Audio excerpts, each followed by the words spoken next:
Hi friends, சுரக்காய் கூட்டு recipe தான் பார்க்க போகிறோம். வாங்க எப்படி பண்ணுறது பார்க்கலாங்களா?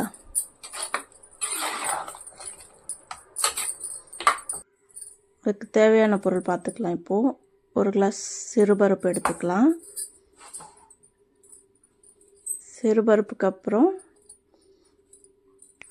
தாளிப்புக்கு தேவையான காஞ்ச மிளகா, பச்சை மிளகா, தட்டி வச்ச பூண்டு, கருவேப்பிலை, வெங்காயம், தக்காளி, சுரக்காயை நல்லா நறுக்கி பொடியாக நறுக்கி தண்ணியில் போட்டு வச்சுருக்கேன். தேங்காயும் சீரகமும் அரைச்சி தனியாக வச்சுக்கலாம். சிறுபருப்பை ஒரு 50% நல்லா குக் பண்ணி எடுத்துக்கலாம். ஒரு குக்கரில் எண்ணெய் ஊற்றிக்கலாம். எண்ணெய் காஞ்சதும் கடுகு கொஞ்சமாக, சீரகம் ஒரு 1/2 டீஸ்பூன் போட்டுக்கலாம். ஏன்னா நம்ம தேங்காய் கூடயும் போட்டிருக்கோம் இல்லையா. அப்புறம் காஞ்ச மிளகா போட்டுக்கலாம். பச்சை மிளகா, தட்டி வச்ச பூண்டு, கருவேப்பிலை. தாளிப்பு முன்னாடியே பண்ணிடுற மாதிரி இருக்கும். இதில் தாளிச்சதை நல்லா கிண்டி விட்டுட்டு நல்லா பூண்டு வாசனைலாம் நல்லா வர மாதிரி வதக்கி விடணும். அதுக்கப்புறம் வெங்காயம் போட்டுக்கலாம். வெங்காயம் போட்டு நல்லா வதங்கணும்னு அவசியம் இல்லை, கண்ணாடி பதம் வந்தால் போதும்.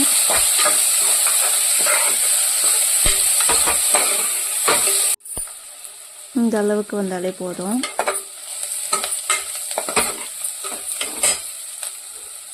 அப்புறம் தக்காளி போட்டுக்கலாம்.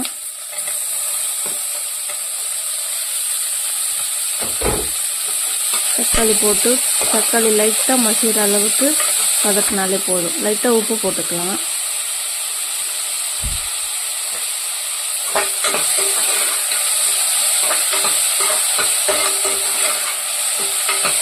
உப்பு போட்டு நல்லா வதக்கிக்கலாம். இந்த அளவுக்கு போதும். அப்புறம் சுரக்காய் சேர்த்துக்கலாம்.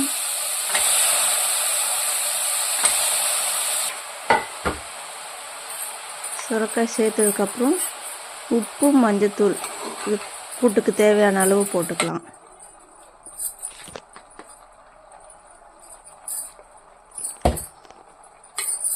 நல்லா கிண்டி நல்லா மிக்ஸ் பண்ணி விட்டுக்கலாம்.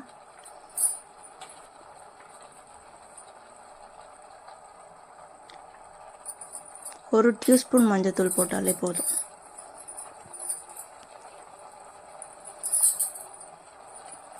பெருங்காயத்தூள் கொஞ்சம் போட்டுக்கலாம்.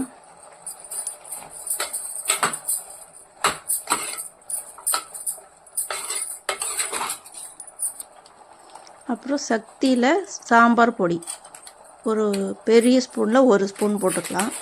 நான் 2 சுரக்காய் எடுத்துருக்கேன், 1/4 கிலோ வரா மாதிரி.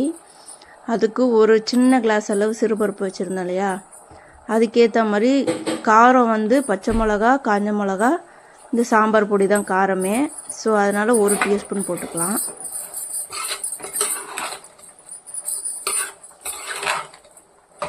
நல்லா மிக்ஸ் பண்ணி விட்டுட்டு கொஞ்ச நேரம் அந்த ரா ஸ்மெல் போகிற அளவுக்கு நல்லா வதங்க விடலாம்.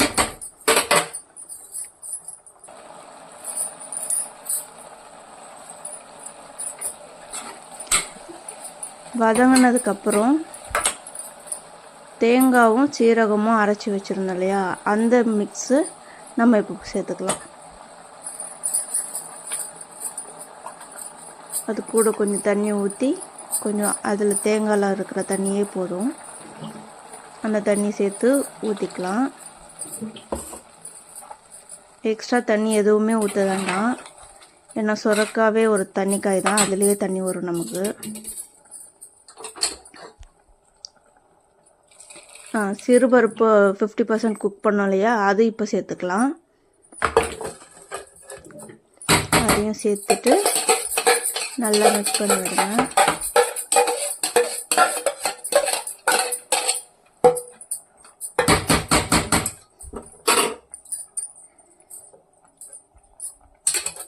லைட்டாக ஒரு கொதி வந்ததுக்கப்புறம்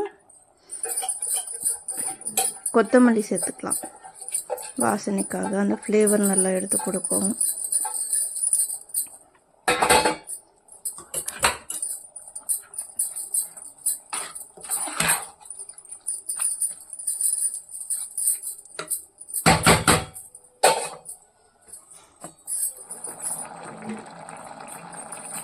மூடி போடுற டைமுக்கு கொஞ்சம் முன்னாடி லைட்டாக கொதி வந்ததுக்கப்புறம் மூடுறதுக்கு கொஞ்சம் நேரத்துக்கு முன்னாடி கொத்தமல்லி போட்டு மூடி வச்சிடலாம். ஸோ அதோட ஃப்ளேவர் நல்லா இறங்கும் நமக்கு. மூடி போட்டுட்டு ஒரு 3 விசில் வச்சாலே போதும். ப்ரெஷர் எடுத்து விடக்கூடாது. ப்ரெஷர் அதிலே இருக்கும்போது தான் நல்லா நமக்கு குழஞ்சி வரும் சிறுபருப்பு.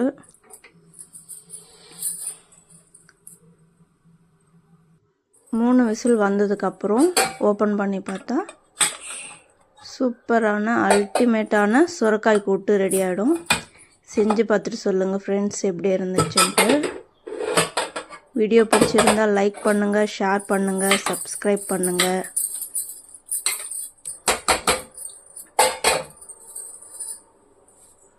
செஞ்சு பார்த்துட்டு எப்படி இருக்குன்னு சொல்லுங்கள் மக்களே.